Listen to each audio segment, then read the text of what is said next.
ఎప్పటి నుంచో చర్చల్లో వార్తల్లో ఉన్న జమిలీ ఎన్నికలు అనే మాట ఇవాళ కాస్త కార్యరూపం దాల్చినట్టే కనబడుతోంది.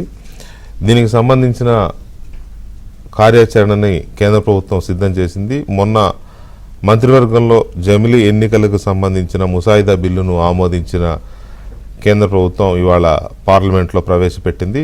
ప్రవేశపెట్టడానికి అవసరమైన మద్దతు పార్లమెంట్లో ఆ పార్టీకి వచ్చింది, కేంద్ర ప్రభుత్వానికి వచ్చింది. ఎన్డీఏ ప్రభుత్వానికి అధికంగా ఎంపీలు ఓకే అన్నారు. ఓకే అనడంతో అది ప్రవేశపెట్టడానికి అవసరమైన ప్రాథమికమైన మద్దతును కూడగట్టుకోగలిగింది. ఇక ఇప్పుడు బిల్లుని ఏం చేయబోతున్నారు? బిల్లుని జేపీసీకి జాయింట్ పార్లమెంటరీ కమిటీకి ఇస్తారా, లేకపోతే రెండు సభల్లోనే ఆమోదించుకునే కార్యక్రమం ఉంటుందా అనేది ఇప్పుడు చాలా కీలకమైన పరిణామం. రెండవది, ఈ బిల్లు ఎలా ఉండబోతోంది, ఈ బిల్లులో ఉన్న అంశాలేంటి అంటే కొంత ఆశ్చర్యాన్ని కలిగించే అంశాలే ఉన్నాయి. అసలు ఈ బిల్లు ఆమోదం పొందినా లేకపోతే జాయింట్ పార్లమెంటరీ కమిటీకి 100 రోజుల గడువుతో నివేదిక ఇవ్వాలని జేపీసీకి ఇస్తే జేపీసీ ఆ నివేదిక ఇచ్చిన తర్వాత దాన్ని మళ్ళీ పార్లమెంట్లో పెట్టి ఆమోదింపజేసుకోవాలంటే ముందు బలం కావాలి. ఈ బిల్లు రాజ్యాంగ సవరణకి 129వ రాజ్యాంగ సవరణకు సంబంధించిన బిల్లు కావడం వల్ల 2/3 మెజార్టీ కావాలి లోక్సభలో, రాజ్యసభలో. మరి లోక్సభలో 2/3 మెజారిటీ ఎన్డీఏకి లేదు. దాదాపు 48 మంది మద్దతు తక్కువ ఉంది. 68 తక్కువగా ఉంది నంబర్, ఇంకా 2/3 మెజారిటీకి లోక్సభలో. అలాగే రాజ్యసభలో 42 ఉంది. మరి ఈ మద్దతు ఈ మెజారిటీ లేకుండా ఎలా ఈ బిల్లుని సాధించామని మోదీ అనుకుంటున్నారు? ఏ నమ్మకంతో ఈ బిల్లుని ప్రవేశపెడుతున్నారు అనేది ఒక అంశం. ఇది ఎలా సాధ్యం? సరే, నయానో భయానో రాజకీయాల్లో ఈడీలు, సిబిఐలు లేకపోతే ఇంకేవో ఉంటాయి కాబట్టి ఏదో రకంగా సాధించుకోవచ్చు అనుకున్నా కూడా ఇది ఎప్పటికి వస్తుంది? ఆ బిల్లులో ఉన్న అంశాలను ఒకసారి మనం డీప్గా వెళితే ఇది సమీప భవిష్యత్తులో సాధ్యమయ్యేలాగా కనిపించట్లా. కనీసం 10 ఏళ్ళు లేదా 15 ఏళ్ళు ఈ జమిలీ ఎన్నికలు కార్యరూపం దాల్చి మన కళ్ళ ముందు కనపడడానికి 10 ఏళ్ళు లేదా 15 ఏళ్ళు పడుతుంది. ఎందుకు ఇలా బిల్లులో ఈ రకమైన క్లాజ్ పెట్టారు? వాళ్ళు కోరుకున్నది జమిలీ ఎన్నికలు. ఇప్పటిదాకా జరుగుతున్న చర్చ 2029లో జమిలీ ఎన్నికలు పెట్టేయాలనేది ఇప్పటి వరకు మనం విన్నాం. రీసెంట్గా మొన్న చంద్రబాబు నాయుడు కూడా అంటే యాక్చువల్గా వైసీపీ వాళ్ళైతే కలలు అంటూ వచ్చారు. వైసీపీ కానీ లేకపోతే ఇక్కడ తెలంగాణలో బీఆర్ఎస్ కూడా మహా అయితే 1-2 ఏళ్ళలో ఉంటారు, మీరు జమిలీ ఎన్నికలు వచ్చేస్తున్నాయని చెప్పేసి అక్కడ చంద్రబాబు ప్రభుత్వాన్ని, ఇక్కడ రేవంత్ రెడ్డి ప్రభుత్వాన్ని తెగ ఆట పట్టించారు. వారం రోజుల క్రితం చంద్రబాబు నాయుడు చాలా క్లియర్గా చెప్పారు, ఒకవేళ జమిలీ అంటూ వచ్చినా 29లోనే ఎన్నికలు ఉంటాయని. ఇప్పుడు ఈ బిల్లు చూస్తుంటే 34 కూడా అవుతాయా లేదా డౌట్. 2034 అవుతాయా లేదా 2039లో జరుగుతాయా ఇది కూడా డౌట్గా. ఎందుకంటే బిల్లు అలా ఉంది. ఎందుకు ఈ రకమైన అంబిక్విటీ ఉంది? తర్వాత మెజారిటీ లేకుండా బిల్లు ఎలా ఆమోదింపజేసుకుంటారు? జేపీసీకి ఇస్తారా, నేరుగా బిల్లు చర్చకు పెట్టి ఆమోదానికి పెడతారా ఈ ఉభయ సభల్లో అనేది చాలా కీలకమైన అంశంగా ఉంది. సో ఢిల్లీ పొలిటికల్ కారిడార్స్లో కానీ పార్లమెంట్ కారిడార్స్లో కానీ ఏం చర్చ ఉంది అనే దాని మీద ఒకసారి మా ఢిల్లీ బ్యూరో చీఫ్ కృష్ణ బ్రీఫ్గా డీటెయిల్స్ ఇస్తారు. తర్వాత మనం చర్చలోకి వెళదాం. Krishna, good evening. ఈ బిల్లుకి సంబంధించి కేంద్ర ప్రభుత్వం దగ్గర ఉన్న వ్యూహం ఏంటి అసలు? 1, మెజారిటీ లేదు. 2, జేపీసీకి ఇస్తే ఎప్పట్లోగా నివేదిక వస్తుంది. నివేదిక వచ్చిన తర్వాతనైనా మెజారిటీ ఉండాల్సిందే. అట్లాగూ మెజారిటీ లేదు. సో ఏ రకంగా వీళ్ళు చేద్దాం అనుకుంటున్నారు, ఎప్పట్లోగా చేద్దాం అనుకుంటున్నారు? ఇకే ఏదైతే జమిలీ ఎన్నికలకు సంబంధించి 2 బిల్లులను ఈరోజు లోక్సభలో ప్రవేశపెట్టడం జరిగింది. దాన్ని జేపీసీకి కూడా పంపబోతున్నారు. అయితే జేపీసీకి పంపినట్టుగా అధికారికంగా ప్రకటించబడినప్పటికీ జేపీసీకి పంపబోతున్నారు. అయితే జేపీసీకి ఎంత సమయం ఇస్తారు, ఆ జేపీసీ ఎప్పటిలోగా నివేదిక ఇస్తుంది అన్నది కూడా మనం చూడాల్సి ఉంటుంది. కానీ వచ్చే బడ్జెట్ సమావేశాలు ఏవైతున్నాయో వాటిల్లోనే ఈ బిల్లును ప్రవేశపెట్టాలని చూస్తున్నారు. కానీ మరి ఈ బిల్లు ఏ విధంగా పాస్ అవుతుంది? ఇది కాన్స్టిట్యూషనల్ అమెండ్మెంట్ కదా, రాజ్యాంగ సవరణకు సంబంధించినటువంటి అంశం కాబట్టి అది పార్లమెంట్లో 2/3 మెజార్టీ అవసరమని కూడా అందరూ భావిస్తున్నారు. కానీ ఇక్కడ మరో కిటుకు కూడా ఉందని చెప్పచ్చు. అదేంటంటే రాజ్యాంగ సవరణలో అన్నీ కూడా 2/3 మెజార్టీ అవసరం లేదు. రాజ్యాంగ సవరణలు ఏవైనా సరే రాజ్యాంగానికి సవరణలు చేసినప్పుడు కొన్ని సవరణలు సింపుల్ మెజార్టీతో కూడా చేసే అవకాశం ఉంది. అంటే 3 రకాలుగా, అంటే ఒక రాజ్యాంగ సవరణ చేయాలంటే రాజ్యాంగ సవరణలకి మెజార్టీ 3 రకాలుగా తీసుకోవచ్చు. ఒకటి సింపుల్ మెజార్టీ తీసుకోవచ్చు, ఇంకోటి 2/3 మెజార్టీ తీసుకోవచ్చు, ఇంకోటి 2/3 మెజార్టీతో పాటు 50% రాష్ట్రాలు అసెంబ్లీలో ఆమోదించాల్సినటువంటి అవసరం ఉంటుంది. సో సింపుల్ మెజార్టీ అనేది ఎక్కడ అవసరం అన్నది చూస్తే మనం చూస్తే మహిళా రిజర్వేషన్ బిల్లు, అది కూడా రాజ్యాంగ సవరణకు సంబంధించినటువంటి బిల్లే, కానీ అది సింపుల్ మెజార్టీతోనే లోక్సభలో రాజ్యసభలో ఆమోదం జరిగింది. ఎందుకు అలా జరిగింది? ఎప్పుడు సింపుల్ మెజార్టీ తీసుకుంటారంటే రాజ్యాంగ ప్రాథమిక సూత్రాల్లో ఎటువంటి మార్పులు జరగకుండా, అదేవిధంగా అసెంబ్లీలకు రాష్ట్రాలకు సంబంధించినటువంటి ప్రాథమిక హక్కులు కానీ రాష్ట్రాలకు సంబంధించినటువంటి ఫెడరల్ సెటప్లో ఏదైతే సమాఖ్య స్ఫూర్తికి విరుద్ధంగా రాజ్యాలకి సంబంధించినటువంటి హక్కుల్లో ఎటువంటి భంగం కలిగించకుండా ఉన్నప్పుడు ఈ సింపుల్ మెజార్టీతోనే ఈ బిల్లును పాస్ చేసుకునే అవకాశం ఉంది. కాబట్టి ఈరోజు అర్జున్ రామ్ మేఘవాల్ ఈ బిల్లును ప్రవేశపెట్టినప్పుడు కూడా ఈ అంశాలు ఫెడరల్ స్ఫూర్తికి విరుద్ధంగా మేమేమీ చేయటం లేదు, అదేవిధంగా రాజ్యాంగ ప్రాథమిక సూత్రాలకు కూడా మేము ఎక్కడా విఘాతం కలిగించట్లేదు, రాజ్యాంగానికి అనుగుణంగానే ఈ బిల్లులు తీసుకొస్తున్నామని చెప్పడంలో ఒక మర్మం ఏంటంటే ఒకవేళ దీన్ని సింపుల్ మెజార్టీతోనే ఈ బిల్లులు పాస్ చేసుకుంటారేమో అని కూడా అనిపిస్తుంది. అదొక అవకాశం అయితే ఉంది. కానీ ఒకటి మీరు అన్నట్లుగా ఇప్పుడు వాళ్ళకు ఉన్నటువంటి మెజార్టీతో కనుక మనం చూసుకుంటే ఖచ్చితంగా వాళ్ళకి సుమారు 360 వరకు కూడా 63, 62 వరకు కూడా కావాల్సింది. కానీ వాళ్ళకు ఉండేది మాత్రం 293, 94 మాత్రమే ఉన్నాయి, ఇంకా 60 కావాలి. కానీ ఒకవేళ 60 వస్తాయా అంటే ఇప్పుడు వాళ్ళు చెప్తున్నటువంటి లెక్క ఏంటంటే మాకు ఇప్పటికి అంటే వైఎస్ఆర్సీపీ తర్వాత మిగతా చిన్న చిన్న పార్టీలు అన్నీ కలుపుకుంటే సుమారు 300 దాకా వాళ్ళకి మెజారిటీ ఉంది అన్నది. సో 300 దాకా ఉంటే కూడా 320 దాకా మెజారిటీ ఉంది. తర్వాత నేషనల్ కాన్ఫరెన్స్ ఏదైతే ఎన్సీపీ ఉంది, శరద్ పవార్ ఎన్సీపీ, శివసేన, వీళ్ళందరూ కూడా వాళ్ళకి సంబంధించి ఒక 17 మంది ఉన్నారు. సో వాళ్ళు కూడా వచ్చే అవకాశం ఉంది. ఆ సమయంలో ఒక 20-30 మందిని ఆప్షన్ చేస్తే సరిపోతుంది. కాబట్టి ఇది 2/3 మెజార్టీతో కూడా మేము చేయించవచ్చు అని కూడా భావిస్తున్నారు. సో ఒకవేళ అది మీరు అన్నట్లుగా ఈడీ సిబిఐలను ఉపయోగిస్తే కూడా గతంలో చేశారు కాబట్టి ఇవి కూడా చేయొచ్చు. కానీ ఇప్పుడు ఈ లోక్సభలో ఈరోజు సింపుల్ మెజార్టీతోనే ఈ బిల్లును ఆమోదించుకున్నప్పటికీ కూడా ఆ సింపుల్ మెజార్టీ అంటే వాళ్ళకున్నటువంటి మెజార్టీ కూడా చూసుకుంటే ఈరోజు హాజరైనటువంటి సభ్యుల్లో మొత్తం ఈరోజు సభకి 467 మంది సభ్యులు హాజరైతే అందులో 2/3 మెజార్టీ అంటే 307 కావాలి. 307 మంది 2/3 మెజార్టీ కావాల్సి ఉంటే కానీ వచ్చింది మాత్రం 269 మాత్రమే. అంటే సుమారు ఒక 40 మంది వరకు కూడా వాళ్ళకి ఇంకా షార్టేజ్ ఉన్నారు. సో ఈరోజు ఒక 20 మంది అసలు బీజేపీ ఎంపీలే రాలేదు, వాళ్ళపైన చర్యలు తీసుకోవడానికి అందరూ వాళ్ళకి నోటీసులు కూడా ఇవ్వడం జరిగింది. సో ఆ బిల్లులు ప్రవేశపెట్టినప్పుడు ఈరోజు ఎంతైతే స్ట్రెంత్ ఉందో ఆ రోజే అప్పుడు బిల్లులు ప్రవేశపెట్టి చర్చకు పెట్టి ఓటింగ్ జరిగేటప్పుడు కూడా ఇంతే మెజారిటీ ఉన్నప్పుడు కూడా 2/3 అయితే రావటం అయితే చాలా కష్టమనే చెప్పొచ్చు. అయితే మరి ఇది సింపుల్ మెజారిటీతో చేసుకునే అవకాశం కూడా ఉంది కాబట్టి తిమ్మిని బమ్మింగ్ చేసే అవకాశం కూడా ఉంది. అంటే ఒకవేళ కేంద్ర ప్రభుత్వం చాలా చాకచక్యంగా ఇది రాజ్యాంగ మౌలిక స్వరూపాన్ని విఘాతం కలగకుండా చేసే సవరణ మాత్రమే అని చెప్పి సింపుల్ మెజారిటీకి వెళ్ళినా ఆ బిల్లులో చూస్తే ఎప్పుడు వచ్చే అవకాశం ఉంది? జమిలీ ఎన్నికలు ఒకవేళ ఈ 2 సభల్లో మద్దతు పొంది బిల్లు ఓకే అయిందనే అనుకుందాం ఫర్ ఇన్స్టెన్స్, ఎప్పుడు వచ్చే అవకాశం ఉంది జమిలీ ఎన్నికలు? అదే ఆ సింపుల్ మెజార్టీతో కూడా వాళ్ళు చేసుకున్నప్పుడు అంటే సింపుల్ మెజార్టీతో ఒకవేళ ప్రతిపక్షాలు వ్యతిరేకించినా కూడా సింపుల్ మెజార్టీతోనే మేము చేసుకుంటామని చెప్పినప్పటికి కూడా తర్వాత మీ సింపుల్ మెజార్టీతో చేసుకోవడానికి అవకాశం ఉంది కాబట్టి బిల్లుని ప్రవేశపెడుతున్నాం, పాస్ చేసుకున్నాం, ఢిల్లీలో పాస్ చేసి గతంలో మనం చూసే ఏపీ విభజన బిల్లును కూడా అంతే చేశారు. మీరు కోర్టుకు పోండి, కోర్టు దాన్ని కొట్టేస్తే మనం చూద్దామంటారు. దీన్ని కూడా అదేవిధంగా కోర్టుకు పంపిస్తారు, కోర్టులో కూడా అదే ఎటువంటి ఫలితం వస్తుందో చూడాలి. అయితే ఇది ఎన్నికలు ఎప్పుడు వస్తాయి అన్న దాని మీద అయితే ఇక్కడ ఒక చిన్న అంటే 82A కొత్తగా ఈ యొక్క రాజ్యాంగంలో కొత్తగా ఇన్సర్ట్ చేస్తూ ఆ 82A ఆర్టికల్ని ఇన్సర్ట్ చేస్తూ దాంట్లో నెక్స్ట్ పార్లమెంట్ ఏదైతే నెక్స్ట్ జనరల్ ఎలక్షన్ తర్వాత మొదటి సిట్టింగ్లో ఈ యొక్క ప్రెసిడెంట్ ఈ అపాయింట్మెంట్ డేట్ ఇస్తారు.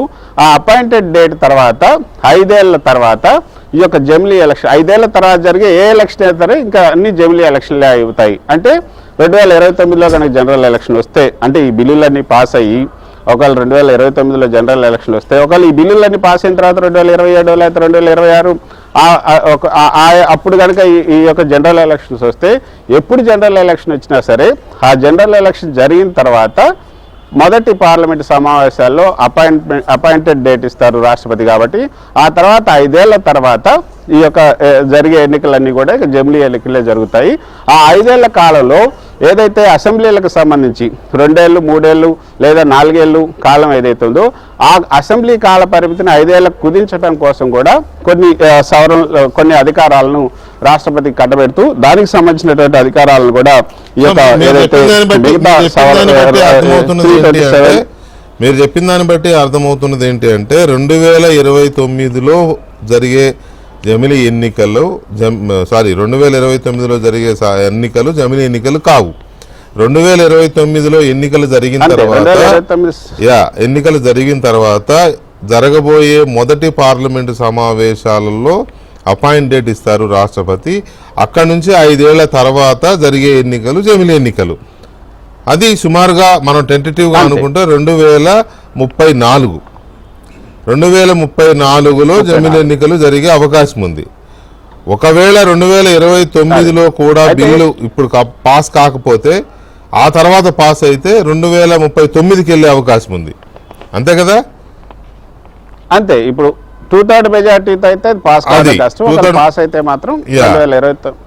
సో మరి ఇంత గజిబిజిగా ఉన్న ఈ పరిస్థితుల్లో, తనకు అవసరమైన మెజారిటీ లేని ఈ పరిస్థితుల్లో అలాంటి బిల్లులో ఆ క్లాజెస్ పెట్టుకొని కేంద్ర ప్రభుత్వం ఎందుకు వస్తోంది? నేను ఆల్రెడీ జమిలీ ఎన్నికలు అన్నాను కాబట్టి ప్రయత్నం చేసామని చెప్పుకోవడానికి వస్తుందా, లేకపోతే ఏదో ఒక రకంగా పంతం నెగ్గించుకుని జమిలీ ఎన్నికలకు వెళ్ళాలనే కోరికతో వస్తుందా, లేదు 29లోనే జమిలీ ఎన్నికలకు వెళ్ళగలిగే వ్యూహం ఏదైనా ఉందా?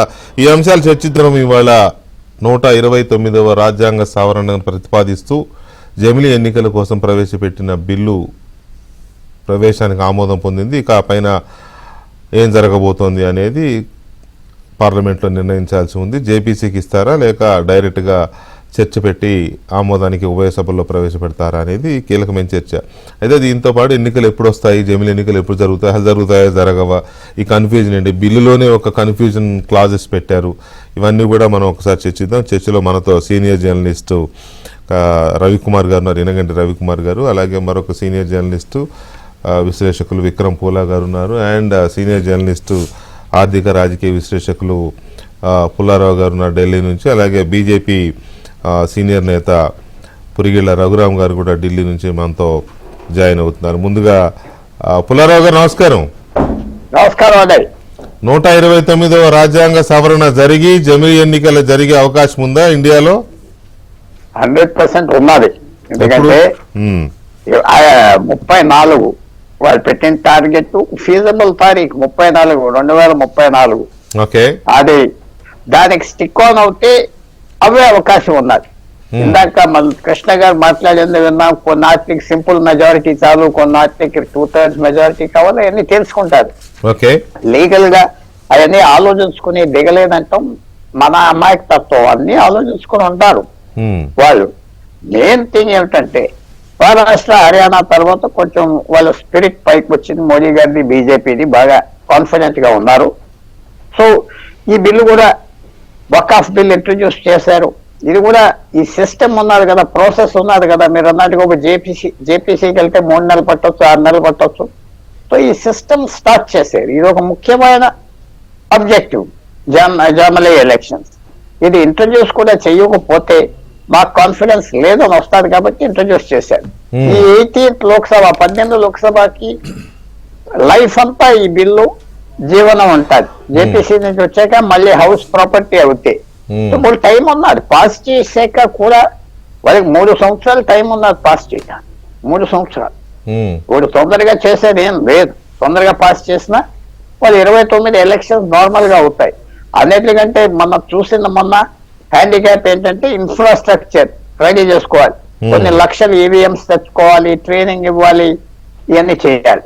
ఇవన్నీ చేస్తారు. ప్రస్తుతం మెజారిటీ రాదు, సంఖ్య లేదు, 2/3 రాదంటాం కూడా కరెక్ట్ కాదేమో.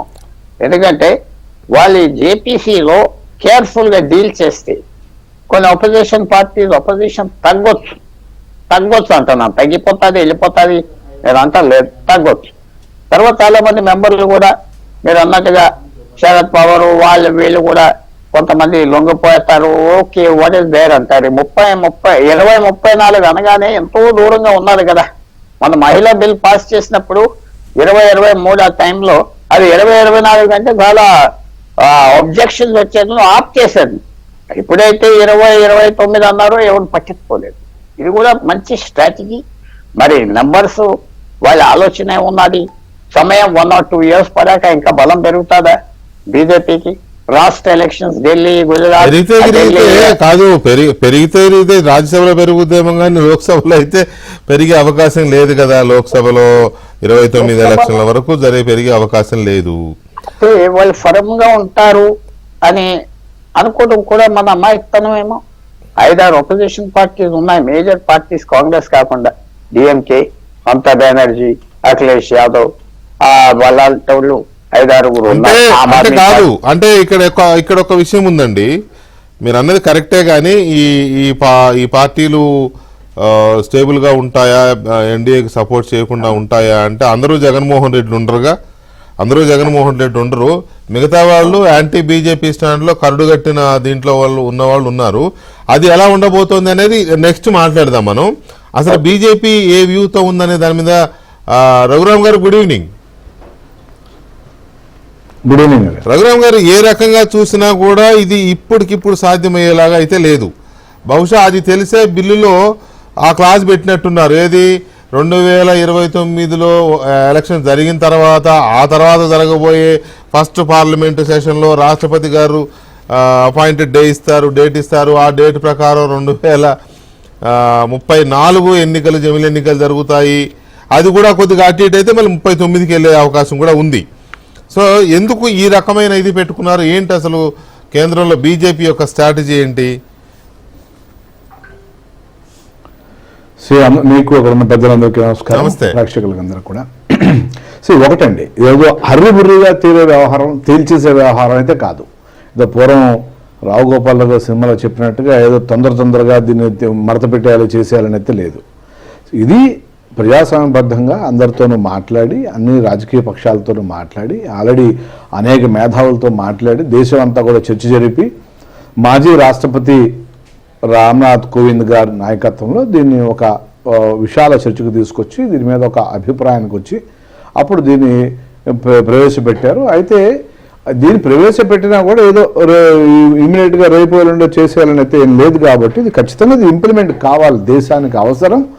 దేశం ఏ విధంగా దీనివల్ల లబ్ధి పొందుతుందో, దేశ ప్రజలు ఏ విధంగా లబ్ధి పొందుతారో ఈ గతంలో కూడా జరిగే మనందరికీ తెలుసు. 3 ఎన్నికలు స్వతంత్రం వచ్చిన తర్వాత 3 ఎన్నికలు మరి ఇలాగే జమిలి ఎన్నికలు జరిగాయి, వాస్తవం అది. సో ఇప్పుడు ఏమంటామంటే ఇప్పుడున్న పరిస్థితి, నేను గతంలో ఒక 4-5 సంవత్సరాల క్రితం మన ఆంధ్రజ్యోతి పేపర్లోనే నేను దీని మీద జమిలి ఎన్నికల మీద కూడా ఆర్టికల్ కూడా రాయడం జరిగింది. సో దీని ఆవశ్యకత ఎందుకు అవసరము అనేది బీజేపీ పాయింట్ ఆఫ్ వ్యూలో నేను ఆయన రోజు రాయడం జరిగింది.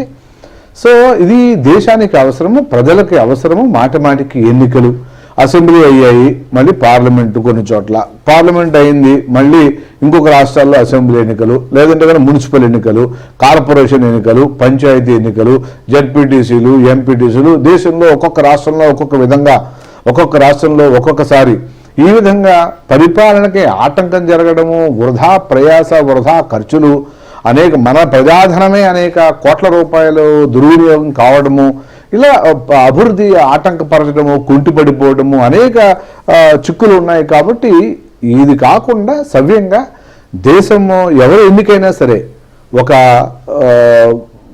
అభివృద్ధిని, దేశాన్ని ముందుకు తీసుకెళ్లే విధంగా ఎన్నిక ఉండాలి, ఎన్నికైన తర్వాత పరిపాలన ఉండాలి అనే ఉద్దేశంతోనూ ఇంకా ఇతరత్ర కారణాలు చాలా ముడిపడి ఉన్నాయి. దీంతోనూ వీటిలన్నింటినీ బేరీజు వేసుకుని అన్నింటిని చూసుకునే బీజేపీ ఎన్డీఏ ప్రభుత్వము దీన్ని ముందుకు తీసుకొచ్చింది. అదేవిధంగా చంద్రబాబు నాయుడు గారు 2-3 సార్లు నిన్న మొన్న కూడా మాట్లాడుతూ వేరే సందర్భాల్లో ఆయన కూడా అన్నారు 29 తర్వాతే జరుగుతాయి కానీ 29 లోపు ఈ జమిలీ ఎన్నికలు ఉండవు అని కొద్దిమంది రాజకీయ ఉత్సాహ పార్టీలు ఏదైతే మాకు అబ్బో మధ్యలో ఎన్నికలు వస్తున్నాయని ఆశతో ఉన్నారు కాబట్టి వాళ్ళకు కూడా ఆయన చెప్పడం జరిగింది. బాబు ఇది దాన్ని చాలా కూలంకషంగా ప్రతిపక్ష పార్టీలు కూడా దీనిలో భాగస్వామ్యం వాళ్ళ యొక్క అభిప్రాయం తీసుకుని ముందుకెళ్తారు.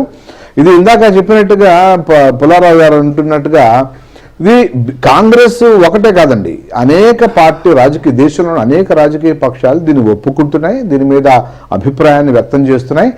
సో మాకు బీజేపీకి రాజ్యసభలో ఇబ్బంది లేదు, ఇప్పుడు లోక్సభలో కూడా ఇబ్బంది లేదు. ఈ లోక్సభలో ఎందుకంటే దీన్ని సమర్థించేటటువంటి రాజకీయ పార్టీలు మా ప్రతిపక్షంలో ఉన్నవి కూడా ఈ జమిలీ ఎన్నికలను ఆహ్వానిస్తున్నాయి కాబట్టి సో కాంగ్రెస్ ఒకటి కూడా తప్పని పరిస్థితుల్లో ఒప్పుకోవాల్సి మీ పక్షాలు ఎన్డీఏ పక్షాలు మీ మిత్ర పక్షాలు ఆహ్వానిస్తున్నాయి, ఇష్టపూర్వకంగా ఆహ్వానించే ఉంటాయి, గత్యంతరం లేక ఆహ్వానించేవి కూడా ఉంటాయి. ఏదైనా ఆహ్వానించడమే. అది పక్కన పెడితే మీకు 29లో జరిగే అవకాశం లేదు. 29లో జరిగే అవకాశం లేదు యాజ్ పర్ దిస్ బిల్. ఈ బిల్ ప్రకారం 29లో జరగవు, రైట్? అది కూడా 2/3 మెజారిటీ ఇప్పుడు లేదు, 29లో జరగవు. 29 ఎలక్షన్లో కూడా మీకు 2/3 మెజారిటీ రాకపోతే అప్పుడు కూడా జరగవు. 34లో కూడా జరగవు. 34లో 2/3 మెజారిటీ వస్తే అప్పుడు 39లో జరుగుతాయి. లేదు ఈ మధ్యలో డిమ్కీ కొట్టింది అనుకో, 29లోనో 34లోనో డిమ్కీ కొట్టిందనుకో, అసలు జమిలీ అనే పదమే లేదు ఇక. సో ఇది ఏంటి అసలు ఈ రాజకీయంగా ఏం జరగబోతుందని రవి గారు ఎప్పటి నుంచో అనుకుంటున్న జమిలీ ఎన్నికలు మూవ్ అయింది, దానికి సంబంధించిన కార్యాచరణ మూవ్ అయింది. ఇవాళ ఏదో బిల్ పెట్టారు, పార్లమెంట్లో ఆమోదం అంటే అడ్మిట్ అయింది. కానీ గ్రౌండ్ లెవెల్లో అసలు ఇవి ఎన్నికలు సాధ్యమా అసాధ్యమా, ఎన్నికల కమిషన్కి అంత ఇది ఉందా లేదా ఈ పక్కన పెడితే గ్రౌండ్లో ఇప్పుడున్న సిస్టమ్ అంతా యాక్సెప్ట్ చేసే పరిస్థితి ఉందా? అంటే మీకు ఇప్పుడు మనకి పార్లమెంటరీ డెమోక్రసీలో ఒకసారి ఎలక్షన్స్ అయిపోయిన తర్వాత మనకి దేశ స్థాయిలో పార్లమెంటు, రాష్ట్ర స్థాయిలో అసెంబ్లీలు 175, 119, 543 ఈ వీళ్ళే కీలకం అంతే. ఇప్పుడు ఇందాక కూడా కృష్ణ గారు చెప్పారు, నంబర్ల గురించి చెప్పారు, నెంబర్కి ఏమో దానికి ఏం చేస్తారంటే ఎక్స్టెన్షన్ ఒక పదం వాడతారు. ప్రతి గవర్నమెంటు ఈ 15-20 ఏళ్లలో మనం చూస్తుంది విస్తృతమైన ప్రజాభిప్రాయం తీసుకుందాం, ప్రజల శ్రేయస్సు కోసం, ప్రజల గురించి, ప్రజల వలన, ప్రజల కొరకు అని. ఈరోజు మనకి ఈ బిల్లులో కానీ రిపోర్ట్లో కానీ లేకపోతే ఈ బిల్లు ఇంట్రడ్యూస్ చేసిన తర్వాత కానీ చెప్పిన దాంట్లో కమిటీ దేశవ్యాప్తంగా 21,500 మంది దగ్గర నుంచి రెస్పాన్స్ వచ్చిందంట. కమిటీ అడిగింది దేశంలో ఉన్న భారతదేశంలో ఉన్న 150 కోట్లు, 100 కోట్లు, 110 కోట్లు ఓటర్లు అనుకోండి.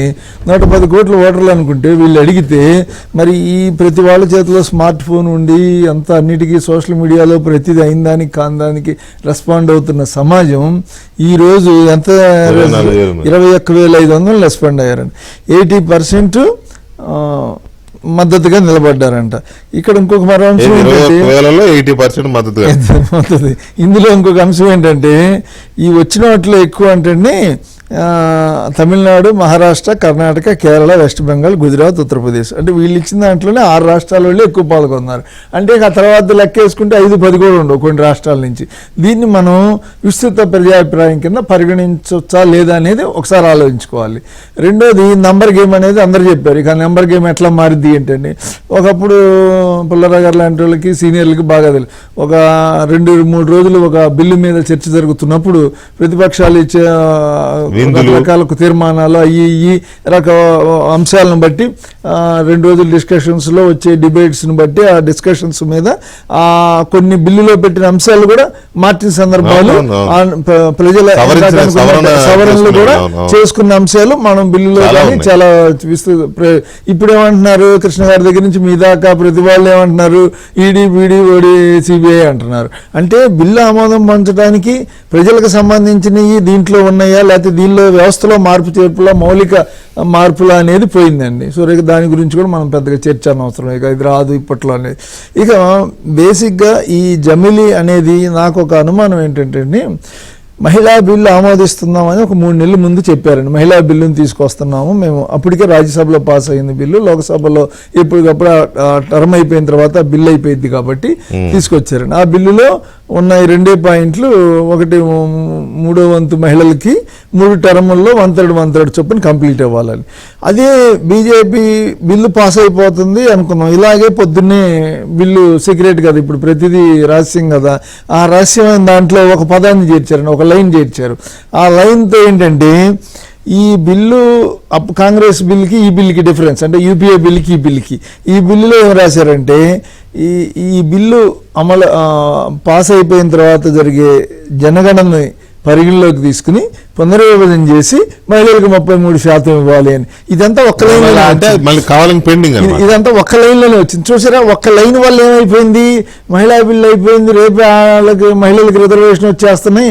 అదంతా 5 రోజుల పని. ఎలక్షన్ కమిషన్ ఆఫ్ ఇండియాకి మీకు పార్లమెంట్లో 1/3, అసెంబ్లీలో 1/3 బిల్స్, ఏ సీట్లు జనగణన అనేది పెట్టారనేది తెలియదు. జనగణన ఇప్పటికీ కొంతమంది అడుగుతూ ఉంటారు, మహిళా బిల్లు మనం చేయాల్సింది టైం లేక అవ్వలేదేమో అని. టైం లేక అవ్వకపోవటం ఏంటండి, ఇది పునర్విభజనే అక్కర్లేదు మహిళా బిల్లుకి, అలా పెట్టారు. అలా దాన్ని అట్లా దీన్ని నా అనుమానం ఏంటంటే, మీరు దీన్ని 20 ఏళ్ళు 30 ఏళ్ళు పట్టిద్ది అనుకోవద్దు. బీజేపీ చంద్రబాబు గారు కూడా సబ్జెక్టు కరెక్షన్ రఘు గారు చెప్పారు, కానీ ఒక విషయం నేను చెప్పదు. ఆయన ఏమన్నారంటే, ఆయన చిట్చాట్లో ఆయన అడిగారు మీడియా మిత్రులు, సార్ 27 అంటున్నాడు, జగన్ 28 అంటున్నాడు, 26 చివరికి అంటున్నాడు, ఏంటి సార్ ఇదంతా అని చెప్పి అడిగితే, ఆయన జమీలు వచ్చినా వస్తుంది, మేము మద్దతు ఇచ్చాము, 29 నాటికి ఎన్నికలు, సాధారణ ఎన్నికలు జరుగుతాయి, జమిలి ఎన్నికలు కూడా అప్పుడే జరుగుతాయి, ముందు రావు అని చెప్పారు జమిలి ఎన్నికలు. ఈసారి రావు అనేది ఆయనకి మరి ఏ సమాచారం ఉందో మనకు తెలియదు కదా, ఆయనకున్నది. నేను అనుకోవటం బీజేపీ ఇప్పుడు ఈ సవరణలు ఇవన్నీ పెద్ద ఇష్యూ కాదు కదండి. వాళ్ళు రేపు దీనికి ఏంటంటే, ఈ జమిలికి మీరేమంటున్నారంటే, ఇప్పుడు మిషనరీ ఈవీఎంలు కావాలి, లేకపోతే సిబ్బంది కావాలి అన్న. మనకి దేశవ్యాప్తంగా జరిగినప్పుడు మన దేశంలో అసలు జమిలి ఎన్నికల నిర్వహణ సాధ్యాసాధ్యాలు అనేది మనం మళ్ళీ మాట్లాడదాం. అసలు ఇప్పుడు గ్రౌండ్ ఎలా ఉంది, గ్రౌండ్ లో ఇప్పుడు మీరు చెప్పారే జనగణనలు, కుల గణనలు, ఈ చాలా సమస్యలు ఉన్నాయి. ఇటువంటి అన్ని అయిపోతే అప్పుడు ఇది కొంత ఈజీ అవుతుంది. ఓటర్ జాబితాలు కానీ ఇలాంటి ఒక్కొక్క రాష్ట్రంలో ఒకలా ఉంది సిచ్యువేషన్. మీకు ఒకటే అండి, దీంట్లో వాళ్ళు ఇప్పుడు జమిలికి ఇప్పుడు వాళ్ళు జమిలి బిల్లుతో సంబంధం లేకుండా జనగణన అయిపోయిన తర్వాత, అంటే 25 జనవరిలో మొదలు పెడితే 26 జనవరిలో డిక్లేర్ చేస్తే 26 తర్వాత పునర్విభజన, 26లో దాకా ఉన్న ఫ్రీజింగ్ ఏదైతే పార్లమెంట్ సీట్లు కానీ డిలిమిటేషన్ కానీ ఉన్న ఫ్రీజింగ్ అంతా తొలగిపోయింది. ఆంధ్రాలో సీట్లు పెంచడానికి కూడా 26 దాకా ఫ్రీజింగ్ ఉంది, కుదరదు అన్నారు. ఈ 3 వెళ్ళిపోతాయి కాబట్టి వాళ్ళు 26లో మార్చిలో పునర్విభజన మొదలు పెడితే 27 చివరికి అయిపోతుంది. దాంతో మహిళలు ఇస్తారు. కాకపోతే వాళ్ళు ఇప్పుడు ఏంటంటే, ఈ మహిళా బిల్లు, మహిళా రిజర్వేషన్ ఆటోమేటిక్గా అయిపోయింది, పునర్విభజన జరిగింది. వాళ్ళు పునర్విభజన ఫ్రీజింగ్ని ఎక్స్టెండ్ చేస్తారా లేదా ఫ్రీజింగ్ లేదు కాబట్టి ప్రపోర్షన్ టు ద పాపులేషన్ అయితే ఈరోజు 2023 నాటి పాపులేషన్ రిజిస్టర్ ప్రకారం 858 పార్లమెంట్ స్థానాల్లో ఉంది. అప్పుడు ఈ సౌత్ నార్త్ డిఫరెన్స్ వస్తుంది, దాని మీద చేస్తారా? సో జమిలి ఎన్నికలకి వీటికి సంబంధం లేదండి. ఈ ప్రాసెస్ 26లో మొదలైంది కాబట్టి దీని జమిలికి సంబంధించి బీజేపీ మనసులో ఏందన్నా ఏం ఆలోచిస్తుంది, బీజేపీ మోడీ అమిత్ షా కాదు కదా, వాళ్ళు వెనక సంఘం అనేది ఉంటుంది కాబట్టి వాళ్ళ భవిష్యత్తు ప్రణాళిక ఉంటుంది. మీరిద్దరున్నా లేకపోయినా మాకు భవిష్యత్తులో ఈ దేశంలో జమిలి ఎన్నికలు జరగాలి. ఇప్పుడు రాష్ట్ర బడ్జెట్లో రూపాయి ఖర్చు పెడతలేదండి డెవలప్మెంట్ కి, అంతా వెల్ఫేర్, అప్పులే. తర్వాత డెవలప్మెంట్ అంటే అప్పే కదా. అలాంటప్పుడు ఎన్నికలు జరిగినప్పుడు ఆ కోడ్ అనేది సింప్లిఫై చేసేయచ్చు, ఇదివరకులాగా అక్కర్లేదు కదా. ఇవన్నీ ఒకటి మీరు అన్నది కరెక్ట్, కానీ అక్కడ మెజారిటీ లేదు విక్రమ్ గారు, ఇక్కడ మెజారిటీ లేదు, బోత్ హౌసెస్లో మెజారిటీ లేదు. సింపుల్ మెజారిటీ కూడా ఎన్డీఏ పక్షాలు అన్నీ కలిస్తే తప్ప వాళ్ళకి సింపుల్ మెజారిటీ లేదు. సరే అదంటే ఓకే, ఏదో సాధించుకుంటారు, కానీ అక్కడ 2/3 అనేసరికి 2/3కి అసలు అవకాశమే లేదు. సో ఏంటి బిల్లు యొక్క ఉద్దేశం ఏంటి? ఎందుకు పంతం నెగ్గించుకుందామనా, లేకపోతే మేము చేసాము అని చెప్పుకోవడానికి చేసినట్టుందా? ఇప్పుడు మీరు ఫస్ట్ ఆఫ్ ఆల్ అండి, ఈ బిల్లులో సవరణలు అవన్నీ ఏంటంటే లీగల్ స్క్రూటినీకి విత్ స్టాండ్ అవడం కోసం చేస్తారు. ఏ బిల్లు అయినా కూడా మార్పులు చేర్పులు ముందు పెట్టినా తర్వాత పెట్టినా మళ్ళీ తీరా బిల్లు ఆమోదం పొంది కోర్టులో అవకుండా చేయడానికి ఆ మార్పులు చేర్పులు చేస్తారు. అది దట్ ఈస్ డిఫరెంట్.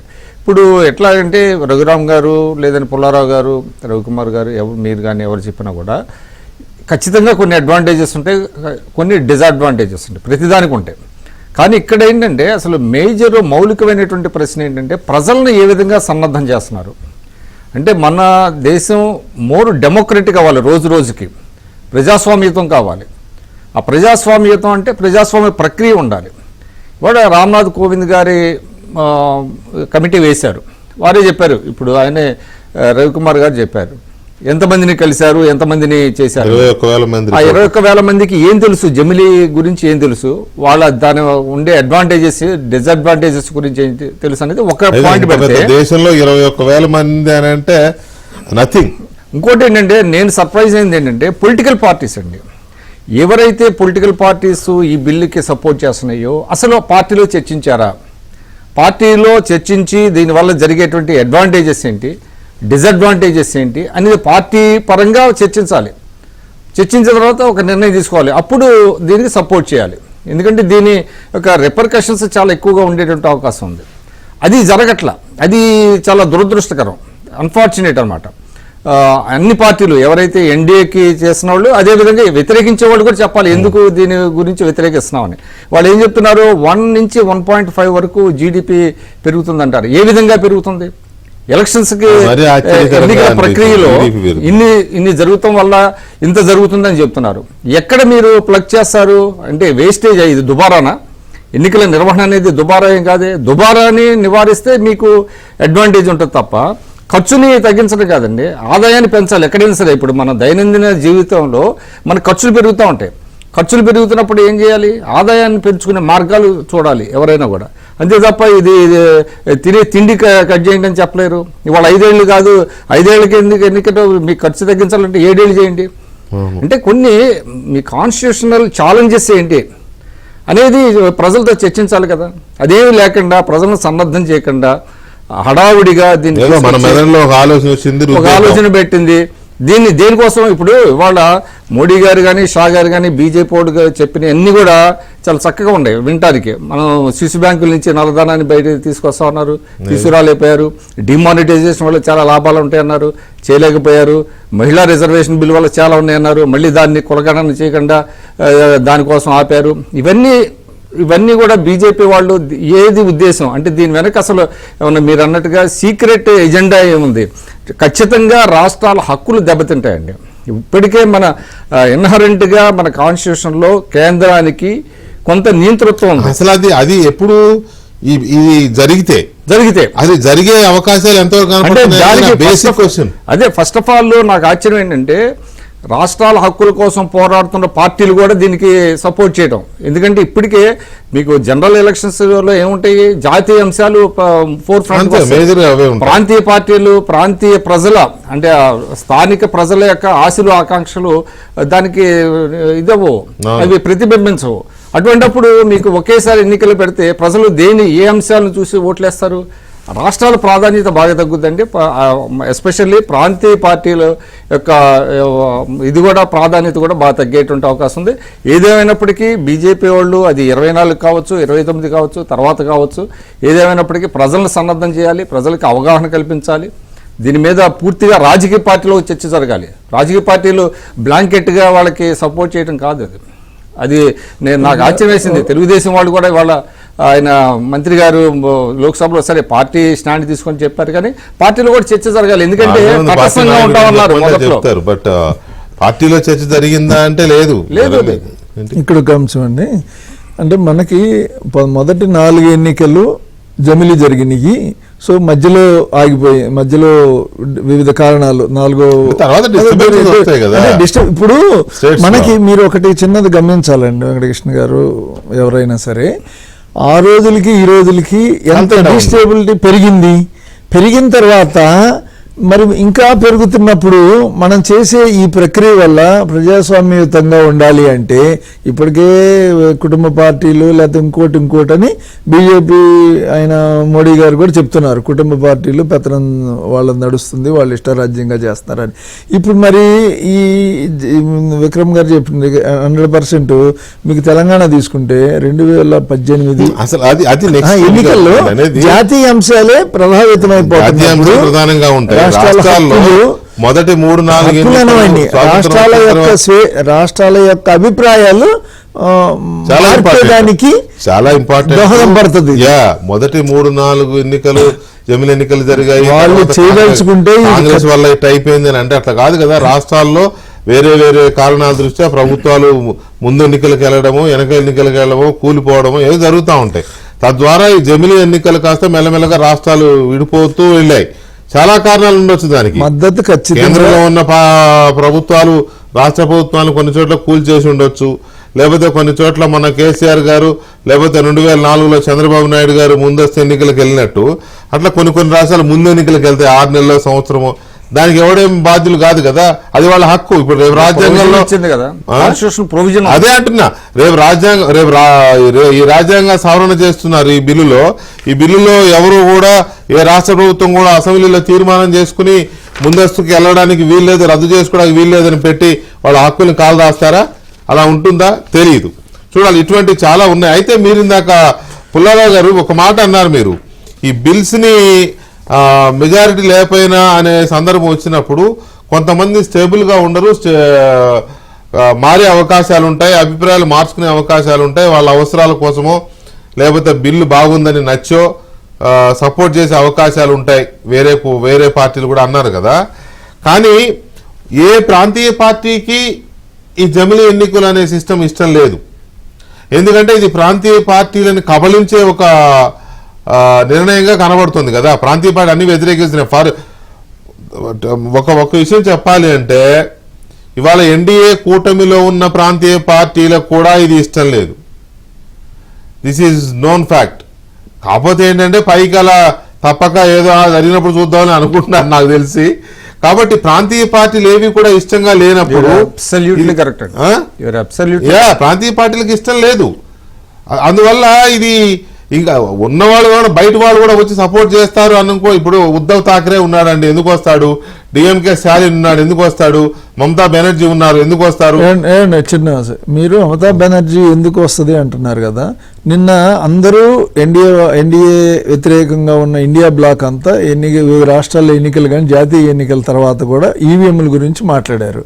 అదే నిన్న అభిషేక్ బెనర్జీ వచ్చి ఈవీఎంలు కరెక్ట్ అని చెప్పాడు. మీకు ఇక్కడ రథసారథినే మార్చాలంట గురించి నాకు భయం లేదండి. ఏమో I don't think so. Anyway Pullarao గారు చెప్పండి. ఒకటి నేనేమి ఎవరు ప్రిడిక్ట్ చేయలే కదా, అన్ప్రెడిక్టబుల్ కదా పాలిటిక్స్. మనం వాళ్ళు ఇలా చేస్తారు ఉద్ధవ్ ఠాకరే ఇలా చేస్తారు, వాళ్ళ ఇంట్రెస్ట్ వాళ్ళకు ఉంటాయి వాళ్ళ రాజకీయంలో. తర్వాత నేనేదో జమిలీకి నేను ఫోర్ కాదు, జమిలీకి వ్యతిరేకం కాదు, కానీ పాయింట్స్ చెప్తున్నా. ఆంధ్రప్రదేశ్ లో 1999 నుంచి జమిలీ ఎలక్షన్స్ జరిగినాయి.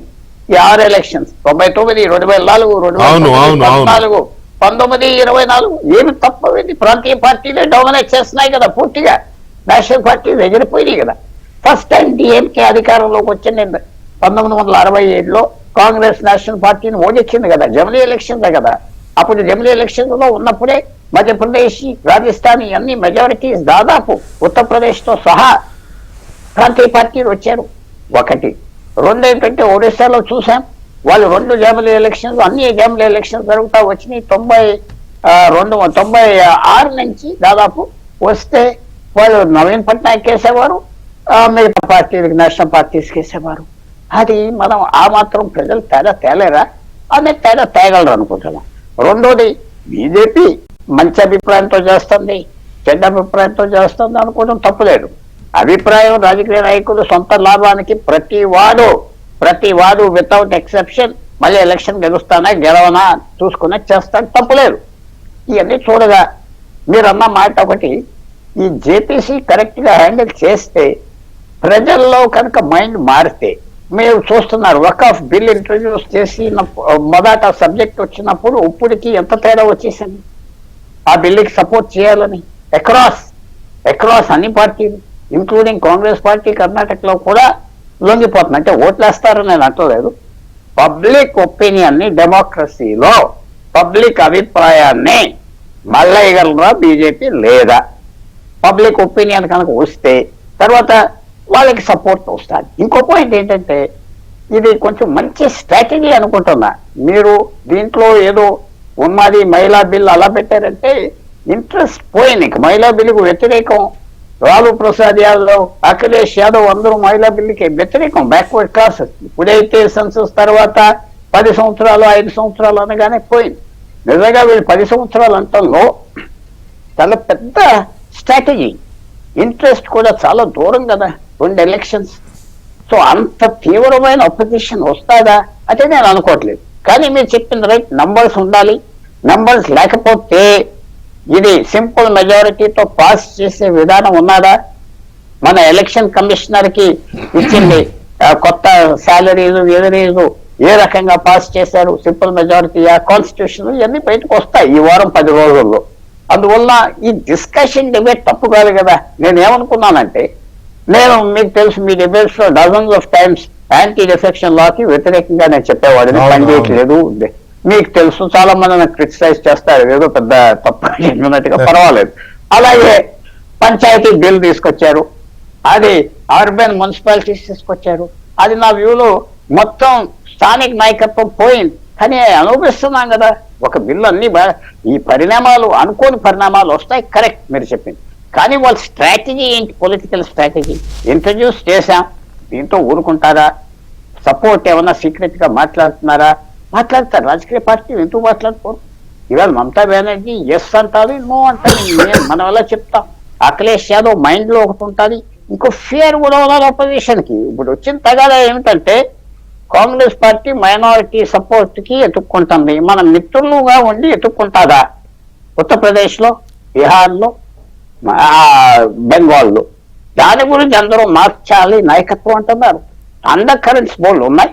బీజేపీ ఆ మాత్రం కామన్ సెన్స్ అంటే మనకు రఘురామ్ గారి కోపం వస్తుంది. ఆ నాయక్ ఉన్నదా కొంచెం దిగొచ్చి పబ్లిక్ ఒపీనియన్ మార్చుకుంటారా? అందరికి అపీల్ చేస్తారా? మీరు చెప్పింది మారుస్తామంటారా? బిల్లులో మీరు చెప్పింది మారుస్తామని కన్విన్స్ చేయగలరా? వాళ్ళ స్కిల్ అంటున్నది బీజేపీ స్కిల్. మెజారిటీ బీజేపీ డిఎన్ఏలోనే ఉండదు కదండి అవతల వాళ్ళు చెప్పింది విని మార్చడం అనేది. బీజేపీ డిఎన్ఏలోనే ఉండదు కదా. They are not flexible. So అది నేను మీతో చాలా వరకు అంగీకరిస్తాను. కానీ ఉన్నదా లేదా మనకి అది టెస్ట్. Majority right. అయితే ఇది అసలు ముందు ఇక్కడ పెద్ద హడ్డిల్ ఏంటంటే జేపీసీ జాయింట్ పార్లమెంటరీ కమిటీలో అపోజిషన్ పార్టీస్ మెంబర్స్ ఎక్కువ ఉండాల్సి వస్తుంది అప్పుడు ఇక దీంట్లో. మరి వాళ్ళని ఎలా మేనేజ్ చేసుకుని అనుకూలంగా రిపోర్ట్ తీసుకోగలుగుతారు? Whether it is 90 days or 100 days or 120 days whatever. So ఎలా తీసుకోగలుగుతారు జేపీసీలో?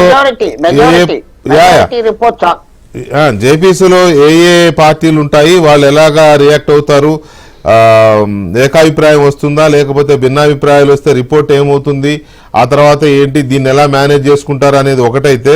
విచిత్రంగా ఉంది తెలుగు రాష్ట్రాల్లో పరిస్థితి. విచిత్రంగా ఉంది. ఆంధ్రప్రదేశ్లో ఇప్పుడు అంతా బీజేపీనే. ఈ బిల్లుకి కూటమి పార్టీలు 3 అవే. జగన్మోహన్ రెడ్డి గారు కూడా మద్దతు ఇచ్చేశాడు. ఇంకా ఏపీలో నో అపోజిషన్. ఒక రకంగా కాంగ్రెస్ లెఫ్ట్ పార్టీస్ ఉన్నా అది పెద్ద అంటే నామినలే కదా వాళ్ళు పాత్ర. కాబట్టి ఆంధ్రప్రదేశ్లో నాకు అర్థం కాని ఏంటంటే ఈ ప్రపంచంలో ప్రతిపక్షం లేని రాష్ట్రం ఏదైనా ఉందంటే ఆంధ్రప్రదేశ్ ఒకటే అనుకోవాలి. ఇప్పుడు మొన్నటిదాకా రాజధాని లేని రాష్ట్రం ఆంధ్రప్రదేశ్ ఒక్కటే ప్రపంచంలో భూగోళం మీద. బీజేపీకి ప్రతిపక్షం లేకపోతే వాట్ ఎవర్ కూటమి కదా తెలుగుదేశానికి కూటమి ప్రభుత్వం మద్దతు పలికాయి బిల్లుకి. జగన్మోహన్ రెడ్డి గారు మద్దతు పలికాడు.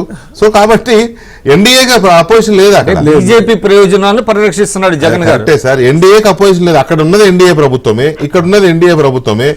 ఆయన ఇండియా కూడా తేడా ఉందండి. తేడా ఉన్నా ఆంధ్రప్రదేశ్ లో లేదు.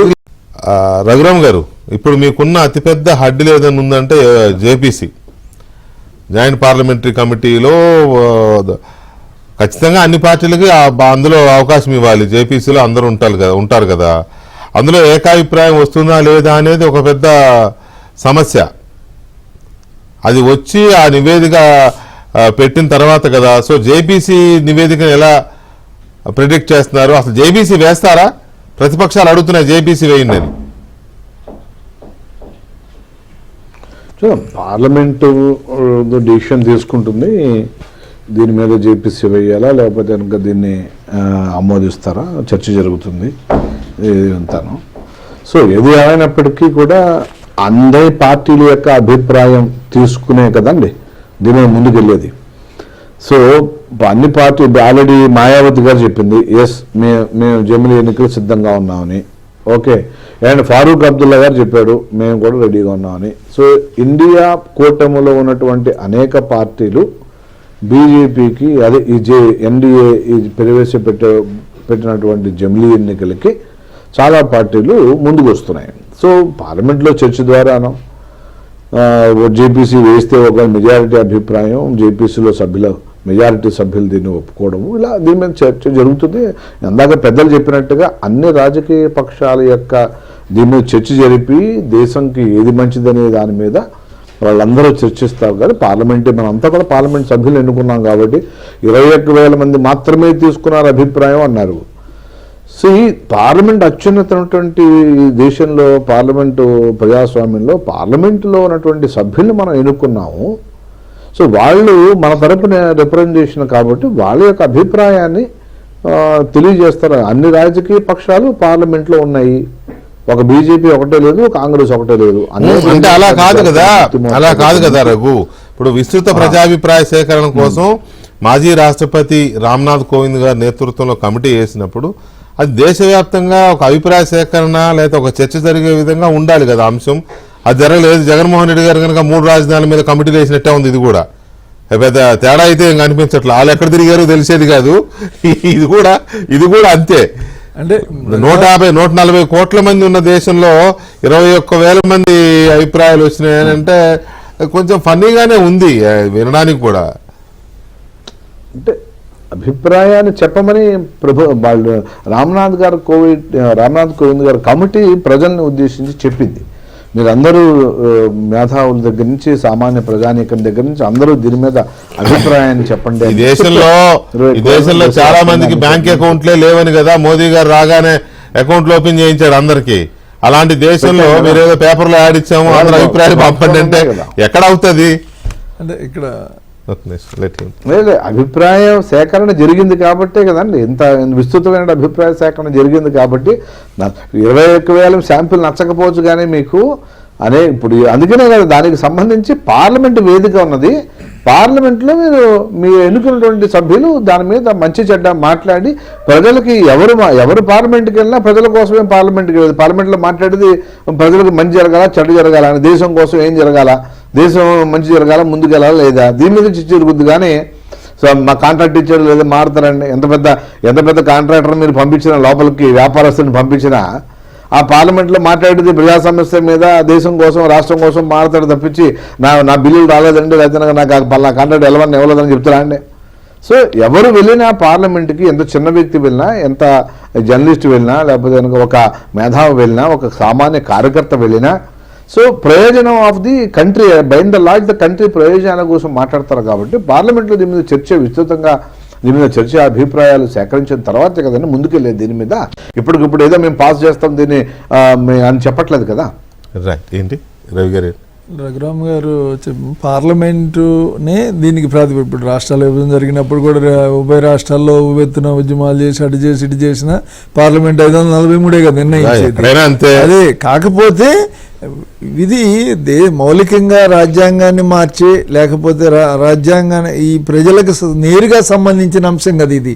వాళ్ళు ఓటేసి ఎన్నుకునే రాష్ట్ర ప్రభుత్వాల భవిష్యత్తు 5 నుంచి 2.5 ఎక్స్టెన్షనా లేకపోతే 5 నుంచి 4 వస్తుందా అనే అంశాలు ముడిపడి ఉన్నాయి. కాబట్టి దీన్ని ప్రజాబాహుల్యంలోకి విస్తృతంగా తీసుకువెళ్ళటం ద్వారా కనీసం ప్రజలను చైతన్యపరిచిన వాళ్ళు అవుతారు అనే ఒకటే తప్ప, ఎందుకంటే ఇది భారత ప్రజాస్వామ్య చిత్రాన్నే మార్చేసే నిర్ణయం ఇది.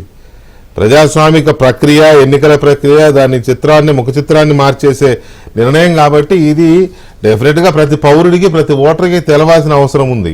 మరి అది ఎలా చేస్తారు? పార్లమెంట్లో 543 చేస్తారా అంటే 543 మందికి 540 ప్రయోజనాలు ఉంటాయి. వాళ్ళ ప్రయోజనాలు వాళ్ళు చూసుకుని జయహో అంటే అయిపోద్దా? గెలిచిన ప్రతి వాళ్ళు ప్రజలకు కాదండి కాదు, ఒక మాట, గెలిచిన ప్రతి ఎంపీ ప్రజల అభీష్టం మేరకు గెలిచాడా? ఓట్లు కొనుక్కున్న ఓట్లే కదా. రాజ్యసభకి వెళ్ళిన ప్రతి వాళ్ళు మేధావులేనా? చూసాం కదా ఎలాంటి వాళ్ళు ఉన్నారు, పేర్లు ఎందుకులే గాని కదా. సో అలా వాళ్ళని నమ్ముకొని అదే అభిప్రాయము అందరూ వస్తారు రాజకీయాల్లో, అదే అభిప్రాయం. కనీసం కొన్ని కీలకమైన నిర్ణయాలు, రాజ్యాంగాన్ని మారుస్తున్నాం, పైగా ఇది దేశ డెమోక్రటిక్ దీన్నే ముఖ చిత్రాన్ని మార్చేస్తుంది కాబట్టి కొంత ప్రయారిటీ. గారు బటన్ కూడా సరిగ్గా నొక్కలేకపోయారు 100 మంది. చూడండి మరి బటన్ కూడా నొక్కలేని వాళ్ళు ఉన్న పార్లమెంట్ లో. ఐఎమ్ నాట్ క్రిటిసైజింగ్ అండి, నేనేం దాన్ని పార్లమెంట్ కించపరిచే విధంగా కాదు. కానీ అలాంటి వాళ్ళు అదే అభిప్రాయం అనుకుంటే సాధ్యం కాదు. కొన్ని విషయాల్లో we have to go to the public. So ఇక్కడ ఒక్క మాట ఏంటంటే విక్రమ్ గారు, ఇప్పుడు ఈ మొత్తం దీంట్లో అత్యంత నిరుత్సాహానికి గురైనవి తెలుగు రాష్ట్రాలు. ఎందుకంటే మొన్న విజయసాయి రెడ్డి గారు అయితే వచ్చే ఏడాది ఎన్నికలు చంద్రబాబు పని అయిపోయింది దిగిపోతాడు అన్నారు. ఇక్కడ కూడా తెలంగాణలో కూడా అదే పాట అయిపోయింది, ఇక 2 ఏళ్ళ ఇది జమిలీ ఎన్నికలు వచ్చేస్తున్నాయి అని ఇక్కడ బీఆర్ఎస్ కాంగ్రెస్ మీద పడిన వ్యవహారం. ఇప్పుడు ఇది 29 కాదు కదా, 34 కూడా డౌట్గానే ఉంది. సో తెలుగు రాష్ట్రాల రియాక్షన్, తెలుగు రాష్ట్రాలు దీంట్లో ఇన్వాల్వ్ అయిన తీరు ఏం చెప్తారు మీరు? పైగా ఏపీ, ఇప్పుడు మనం అనుకున్నది ఏపీలో అపోజిషన్ లేకుండా అందరూ. ఆంధ్రప్రదేశ్లో ప్రతిపక్షం ఏంటంటే చాలా విచిత్రమైన పరిస్థితుల్లో వాస్తవాలు మాట్లాడాలి వాళ్ళు, ఏదో మభ్య పెట్టడం అది టెంపరీగా, అది కూడా. ఎందుకంటే సోన్నర్ లెటర్ ఏమవుద్దంటే ట్రూత్ విల్ సర్ఫేస్, నిజాలు బయటకు వస్తాయి. కాబట్టి వాళ్ళు ఏదో కొంత మీరు అన్నట్టుగా ఏంటంటే వాళ్ళ క్యాడర్కి ఏదో వచ్చేస్తుంది కాబట్టి మీరు పని చేయండి అని చెప్పుకోవడానికి అది ఉపయోగపడింది. కానీ అసలు దాంట్లో లాభ నష్టాల గురించి ఏ పార్టీ కూడా చర్చించలేదండి తెలిసినంత వరకు కూడా. అవును, లాభ నష్టాలు చర్చించి దీనివల్ల లాభం పొందుతుందని వాళ్ళు చెప్పబోవటం, వాళ్ళ కార్యకర్తలకు చెప్పబోవటం, ప్రజలకు చెప్పబోవటం అనేది చాలా ఇది. ఇంకోటి ఏంటంటే ఆ పార్టీలో అన్డెమోక్రటిక్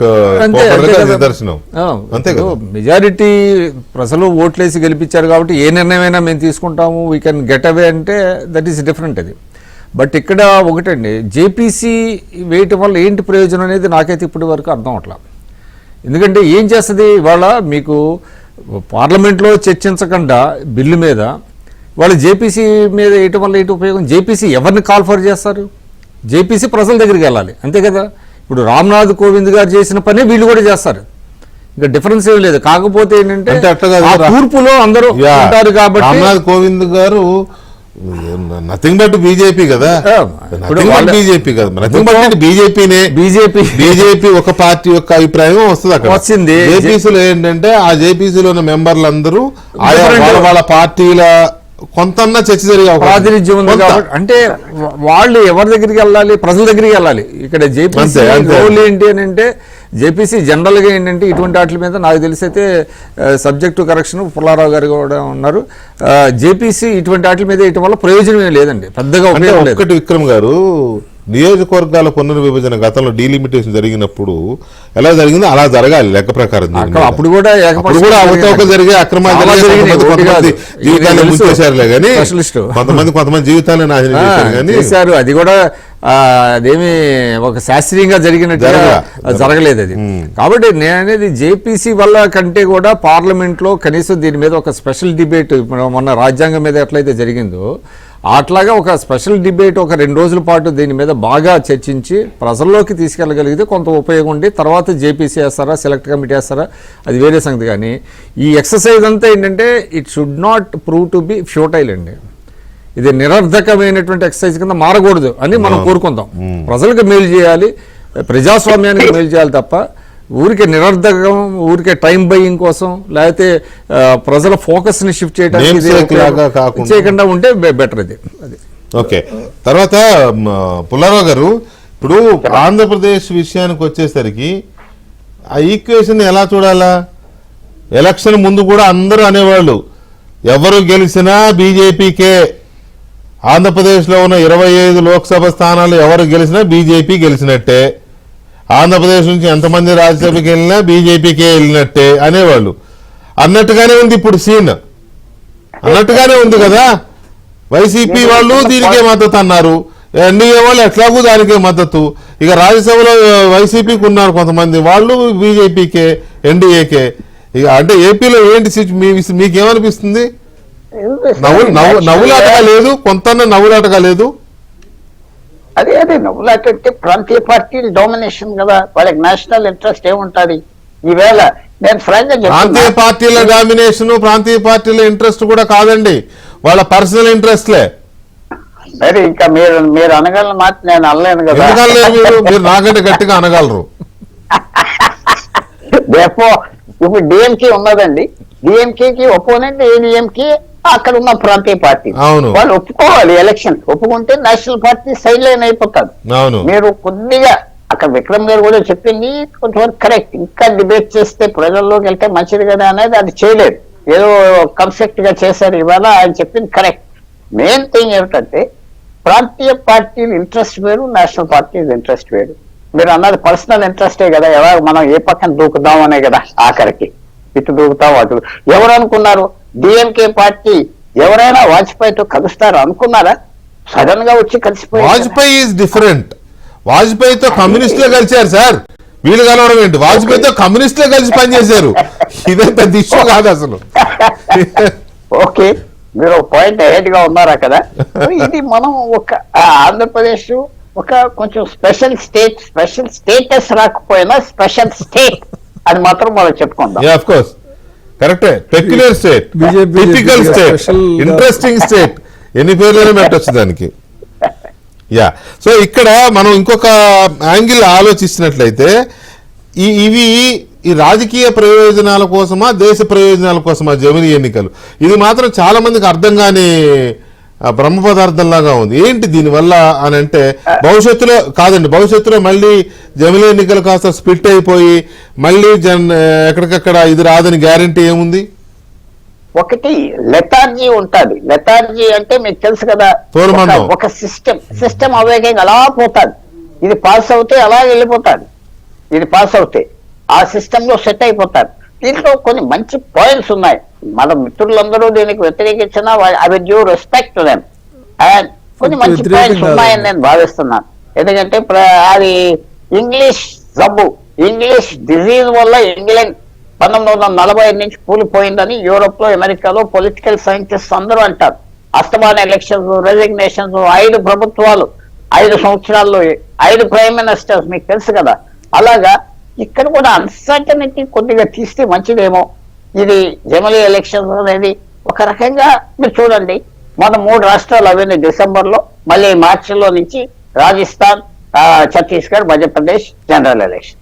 మన 4 రాష్ట్రాల ఎలక్షన్ కొంచెం ఇది టూ మచ్ కదా, కొద్దిగా ఉండొచ్చు. కానీ నేను అనుకుంటున్నా ఇది 5 సంవత్సరాలు అని పెట్టకుండా స్టేట్స్ కి కొంచెం ఫ్లెక్సిబిలిటీ ఇచ్చి అమెరికాలో లాగా 2.5 years కి పెట్టుకోవచ్చు అంటే చాలా బాగుంటుంది. మరి ఎవరు వింటారు, ఎవరు మాట? అంతా మాకు తెలిసిన వాళ్ళే కదా, అంతా మాకు తెలుసు కదా, నీకేం తెలుసు అంటారు. కాబట్టి మనకి వాళ్ళు ఐడియా పెట్టారు, అందరినీ కన్విన్స్ చేద్దామని చూసినా కొంచెం ఫ్లెక్సిబిలిటీ ఉంటే ఈ టైం విషయంలో, పీరియడ్ విషయంలో. ఎందుకంటే ఇది పెద్ద రాష్ట్రం కాబట్టి, ఇది పెద్ద దేశం కాబట్టి కొంత ఫ్లెక్సిబిలిటీ ఉండాలి, లేకపోతే కొంత చెడు ఇది కూడా అక్కర్లేదు కూడా. మీకు ఇంత కాన్స్టిట్యూషనల్ అమెండ్మెంట్స్. విక్రమ్ గారు ఏదో చెప్తున్నారు. పుల్లారావు గారు, మీకు తెలుసు ఇజ్రాయెల్లో 40 సార్లు ప్రభుత్వాలు మారిపోయినాయి, అక్కడేమి ఆర్థిక వ్యవస్థ దెబ్బతినలా. జపాన్ లో ఇంకోటి కూడా ఇంకా మీకు కలుపుతా, మీరు నా మిత్రులు కాబట్టి నేను అర్థం వస్తున్నా. జపాన్ లో 70 ప్రభుత్వాలు, అదే చెప్తున్నాను, జపాన్, ఇజ్రాయెల్ ఇలాంటి ఎన్ నంబర్ ఆఫ్ ఎగ్జాంపుల్స్ ఉన్నాయి మనకి. కొంచెం మరి ప్రభుత్వాలు మారని సిస్టమ్, మన సిస్టమ్ వాళ్ళకి. కానీ ఒక్క మాటకి మీ ఇద్దరు చెప్పాలి, పుల్లారావు గారు, మీరు విక్రమ్ గారు చెప్పాలి, రఘు కూడా చెప్పొచ్చు. ఇందులో చాలా మంది 1 నేషన్ 1 ఎలక్షన్ కాస్త 1 లీడర్ దాకా వెళ్లే అవకాశం ఉంది, 1 పార్టీ దాకా వెళ్లే అవకాశం ఉంది అనే అనుమానం, ఎందుకంటే అధ్యక్ష తరహా పాలనకు దారి తీస్తుందని ఇవాళ పార్లమెంట్లో చాలా మంది మాట్లాడారు. దట్ లీడ్స్ అండి, దట్ లీడ్స్. ఆ అనుమానాలు కూడా ఉన్నాయి. ఈ అనుమానాలను కూడా కేంద్ర ప్రభుత్వం నివృత్తి చేయాల్సిన అవసరం ఉంది కదా మరి. అది అసలు ఇంపాసిబుల్ సిచ్యువేషన్ అని భావిస్తున్నా భారతదేశంలో వన్ లీడర్ అనేది. ఎందుకంటే first of all man is mortal, అంటే ఎవరు మీకు దానికంటే అది పెద్ద సీలు. కమ్యూనిస్టు దేశాల నియంతృత్వ దేశాలుగా మారిపోతున్నాయి సార్. చైనా రష్యాలు కమ్యూనిస్టు దేశాలే నియంత్రణగా మారిపోయారు కదా ఇప్పుడు. మారిపోయారు. ఇది భారతదేశంలో ఇంపాసిబుల్ సిచ్యువేషన్ అని. మనకి డెమోక్రసీ బాగా దిగింది, మన టెంపర్మెంట్ కూడా సూటబుల్, మన నెగోషియేటర్స్, కాంప్రమైజర్స్, బార్గెనర్స్ కాబట్టి సూటబుల్. అంతవరకు వెళ్ళలేదు, అది అంతవరకు ఐడియా లేదు. అసలు ఐడియా కూడా నేను ఒప్పుకోను కూడా, ఎందుకంటే అంత సింపుల్ గా భారతదేశం డెమోక్రసీతో ప్లే చేయటం. సో ఒక ఇంట్రెస్టింగ్ క్వశ్చన్ రఘు గారు, ఇప్పుడు జమిలీ ఎన్నికలు చేయాలి అనేది మోడీ గారి బలమైన కోరిక. కానీ ఇప్పుడున్న సిచ్యువేషన్ చూస్తుంటే జమిలీ ఎన్నికలు జరిగే 2034 నాటికి మోడీ గారు అప్పుడు కూడా ప్రైమ్ మినిస్టర్ క్యాండిడేట్ గానే ఉంటారా? మోడీ గారు ఒక్కటే కాదండి, బీజేపీ మేనిఫెస్టోలో పెట్టింది భారతీయ పార్టీ అధికారంలోకి వస్తే, ఎన్డీఏ అధికారంలోకి వస్తే జమిలీ ఎన్నికలు నిర్వహిస్తాం, దానికోసం ప్రయత్నం చేస్తామని చెప్పడం జరిగింది. సంచేత నరేంద్ర మోడీ ఒక్కరే దీని ఏదో జమిలీ ఎన్నికలకి ముందుకు వెళ్తున్నట్టుగా, ఆయన చేద్దాం అనుకున్నట్టుగా పిక్చర్ వస్తుంది, కానీ అది కాదు. బీజేపీ యొక్క ఎజెండాలో అది కూడా ఒక భాగం. దేశం పటిష్టంగా ఏ విధంగా ఉండాలో, జమిలీ ఎన్నికలు వాళ్ళ ద్వారానే దేశాన్ని, ఇంకా అందాక చెప్పారు మొల్లారావు గారు, ప్రతి 3 నెలలకు ఒక ఎలక్షను, ప్రతి 3-4 నెలలకి ఒక ఎలక్షను. దేశంలో ఎక్కడ డెవలప్మెంట్ 4 రోడ్లు వేద్దామంటే ఎలక్షన్ కూడా అడ్డు, 3 నెలలు పని చేయకూడదు. మళ్ళీ రోడ్డు వేద్దామని బిల్డింగ్ కడదామనో లేదా ఇంకోటి ఏదో కడదాం అనేటప్పుడు మళ్ళీ ఎన్నికల కోడ్ అడ్డు, మళ్ళీ బిల్లు ఇవ్వడానికి అడ్డు. సో ఈ తతంగం అంతా ఉండకూడదనే ఉద్దేశంతో అనేక కారణాలలో ఇదొక కారణం. కాబట్టి దేశము బలమైన భారతదేశ నిర్మాణం కోసమే జమిలీ ఎన్నికలు అనేది ప్రధాన ట్యాగ్ లైన్. దాని తర్వాత చాలా రకాలు దీంట్లో ఉన్నాయి, అవి కొంచెం నచ్చుతాయి, నచ్చకపోతాయి. అంతేగాని ఏదో కన్సన్ట్రేటెడ్గా నరేంద్ర మోడీ గారు 3 ఎలక్షన్స్ ఆయన పేరు మీద నడిపించాం, ప్రజలు యాక్సెప్ట్ చేశారు. 4 ఎలక్షన్లు నడిపిస్తాం, ప్రజలు యాక్సెప్ట్ చేసేంతకాలం నాయకుడు ఆయన వాజ్పేయి గారిని ఒప్పుకోలేదండి. దేశం అంతాను, ప్రపంచం అంతా ఒప్పుకోలేదా? ఇలా నరేంద్ర మోడీ ప్రపంచం అంతా ఒప్పుకోవటంలా. సో కొన్ని రాజకీయ పార్టీలకి పాపం శత్రుత్వం ఉంటే మోడీ గారితో మనం ఏం చేస్తామండి? సో దేశం ఒప్పుకుంటుంది, ప్రపంచం ఒప్పుకుంటుంది వాళ్ళ. సో ఆయన నాయకత్వం ఒకటి, సమిష్టి నాయకత్వం Bharatiya Janata party, NDA. Even Chandrababu Naidu garu కూడా అడిగారు, సార్ ఇలా చేద్దాం అనుకుంటున్నాం, ఓకే గో హెడ్ సార్ వెళ్ళండి అన్నాడు. సో ఇలాగ విస్తృత అభిప్రాయం తీసుకుంటున్నాం. మా ఎన్డీఏలో ఉన్న పార్టీలతో పాటుగా బయట ఉన్న పార్టీలు కూడా సపోర్ట్ చేస్తుంటే ఇంకా మిగతా వాళ్ళకి ఇష్టం కడుపు రేపు ఎందుకంటే నాకు అర్థం కాదు. సో ఇప్పటి వరకు ఉన్న సిచ్యువేషన్ చూస్తుంటే మనకి 2034లో అనుకున్నట్టు జరిగితే 2034లో జమిలీ ఎన్నికలు జరుగుతాయి కదా. ఒకవేళ వేరే పార్టీ అధికారంలోకి వచ్చింది అనుకోండి, కాంగ్రెస్ కూటమి ఎవరో వస్తే ఇంక ఇది పక్కన పోయినట్టేగా, ఇంకేది ఏం లేదండి, ఇంక ప్రస్తావం లేదు. 34 కాదు కదా, కొత్త లోక్సభలో మళ్ళీ బిల్లు మళ్ళీ కొత్తగా ఈ లైఫ్ పీరియడ్ అయిపోయింది కదా ఈ లోక్సభలో. రాజ్యసభలో అంతే ఇక అది కంటిన్యూ అయింది కదా. సో లోక్సభలో మళ్ళీ కొత్తగా బిల్లు పెట్టాలి. అసలు బిల్లు పెట్టడానికి ముందుకు రానప్పుడు విషయం కాదండి. కానీ ఇక్కడ మన పెద్దలందరూ చెప్పినది ఏదైనా లేకపోతే ఇంకొక అంశం కానీ దేశవ్యాప్తంగా ఏం చెప్తున్నారంటే, ఇప్పుడు జేపీసీ వేస్తారు, జేపీసీలో అభిప్రాయాలు అయిన మౌలికంగా జేపీసీ కూడా పరిశీలించాల్సిన అంశాలు ఏంటంటే అండి, ఇప్పుడు మనం అందరూ ఏం చెప్తున్నాం, రఘురాం గారు చెప్పిన ఎవరు చెప్పినా అభివృద్ధి, దీనికి ఎన్నికలు అడ్డు వస్తున్నాయి, ఖర్చు. అభివృద్ధి విషయానికి వస్తే మీరు ఒక్కసారి భారతదేశం వ్యాప్తంగా ఉన్న రాష్ట్రాల్లో ఆర్థిక పరిస్థితులు ఏ రాష్ట్రం బాగోలేదు, అన్నీ వాటి ఆదాయము వాటి యొక్క వెల్ఫేర్కే, ఎస్పెషలీ దక్షిణాది రాష్ట్రాలు, మెజారిటీ రాష్ట్రాలు సరిపోతున్నాయి.